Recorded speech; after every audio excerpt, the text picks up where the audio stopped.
If you play Initiator, you need to be proactive. Whether it be a drone, dart, flash, or stun, you have to have that play in your head before it plays out without your utility. Not only that, but you also need to convey that message to your teammates so that you don't get flamed for flashing them or dying by yourself. This is Fost, one of my current students, and these are some of his mistakes for not being proactive. Thank you. I can give you info backside as well. Like backside. Yep. Oh yeah, even if you want to omen ult. Yeah. Maybe dot right. I'll go left for backside. I'll ask you this just now. Before you do that, he was gonna out. Can they afford an op? Yeah, I'm pretty sure they can. So what do you think you should have done here? I was gonna drone, but I didn't comment. I was literally just gonna drone for myself. Always calm. There's a good chance this Raze is about to die. Let's play. Wait. Oh yeah, wait. He's back plat. Like, see, this whole thing could have been like fixed, because if you drone first, you tagged him because he wasn't expecting the drone. Now he's tagged, so he's probably not gonna swing, and you guys can have get a little bit more space. But that's just like that's just. He's speaking now. Am I going? 2. There's 2C. It's been 14 seconds. Rotate. Yeah. There is zero chance you guys win this, right? So you should tell your Phoenix this is a waste of dart, to be honest, because you already know that they are there. Fuck with that, honestly. Revealing area. Found them. See, like, he gave you no new info. You already knew that. You want me to smoke you out, Phoenix? No, it's fine. Alright. It's fine. I just look. They pushed up A then. They pushed up A. They pushed up A. Okay. If there's 3C, this is the moment that you guys rush, right? Because realistically, let's just have a look at the minimap. If there's 3 here, how many do you think there are going to be on A? 1, I think he's pushed up. That's I would say 1 max, right? Yeah. So you could be either around here or like Suez area. Or even on this angle here, which is a bit cheeky because he can see you guys, but usually people don't check this angle if they go long. Yeah. So that's the 2 spots. Maybe he's also just outside A playing retake, right? Holding around here, just holding this out. So if you guys try to get some extra space after you plant, he can cut you off. And then 1 around B, right? The problem is that there's no on garage, so this guy here is probably like...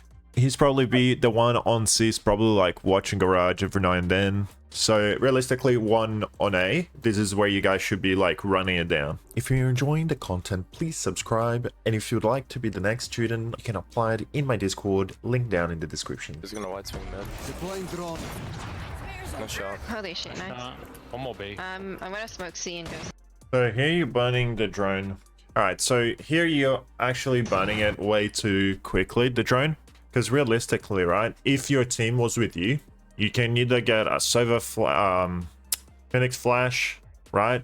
There's nothing really that stops you guys from being able to cross. So generally, the only place you really want a drone would be short if you're going A. And the only time you actually would burn this drone straight away is if you guys are going C and you think that they might have an operator, right? Or just generally, if you just want to burn it straight away, it's a very narrow angle that sometimes, like, because they could be hiding behind the box here or behind the walls. There's many angles that they can hide.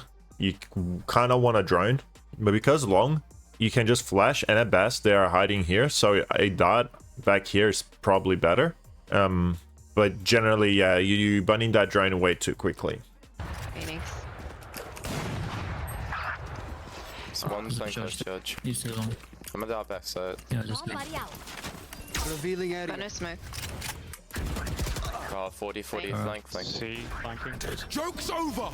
Not the best angle for you to be holding that, I would say. Like, you look at your whole team. So you have your Omen looking at... Yeah, you have your Omen looking at C-Link, your Cypher looking at A-Link, or B-Link, whatever people call it, and your Raze is around side. Sitting here is not really providing that much use to your team, right? Because regardless if you die, they can't trade you. So I would recommend a better spot. So one spot, if you want to watch flank, you can just hold the cubby, right? Since Cypher is watching your A-Link.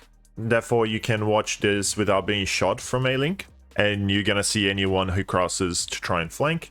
your Raze can kind of just hide there and kind of swing off if you take a fight, and Omen can kind of just jiggle back in and out to see if they are on ceiling. So realistically, not really needed for you to be there. It's kind of like a bit of a silly death, but If Chamber's up there. Take flight. No way. I swear I've tagged her. Silence. My ult is ready. Nice. Nice. I'm coming A. Revealing area. I'm gonna ult onto site to give you guys some info. that here was good, right? Like you are kind of like somewhat faking, but if you look at your team, they're probably making noise as well.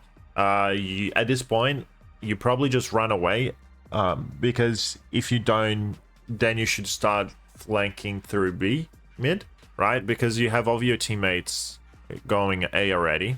Realistically, you're on C long, you got 1 kill, great. Now, generally, I wouldn't tell the Initiator to lurk, because most times if your team will need you to like enter with them. That's why Sci-Fi is probably better at lurking, but regardless, you got the kill. At this point, your team is entering side. You kind of want to flank through B, right? You want to clear everything slowly, but then you want to lurk through B, because you know that there is at least one person still on C and one person probably still on B, while there's probably 1 or 2 on A, right? So realistically here, you just want to go as fast as possible so you can get the good timing. If you take too long, it's going to be too late and your whole team dies, and you just kind of watch them die one by one. I'm gonna buy Vandal here if you want it, Raze. Can see me. Oh, Okay.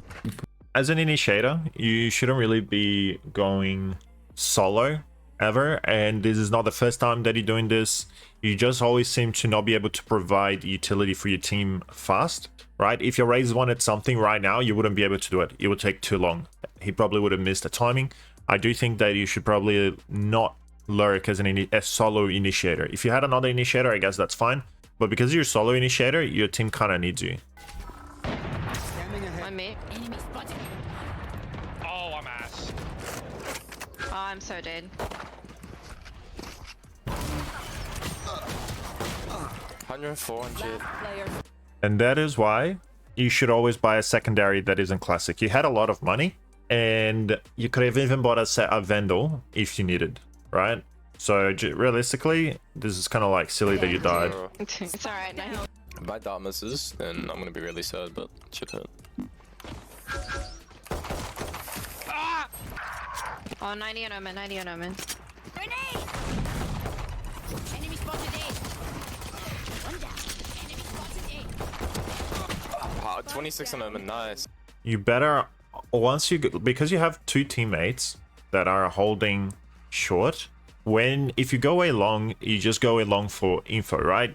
You could have rotated a bit faster. You took a fight with a guy here when you had a classic. I feel like that's a bit dangerous because you're so far away, and so many can swarm out real fast. So once you got the dart in, you kind of just go back, and you could probably position yourself better, like towards next to the box, because that way it doesn't allow the enemies to go past you and try to fight your teammates.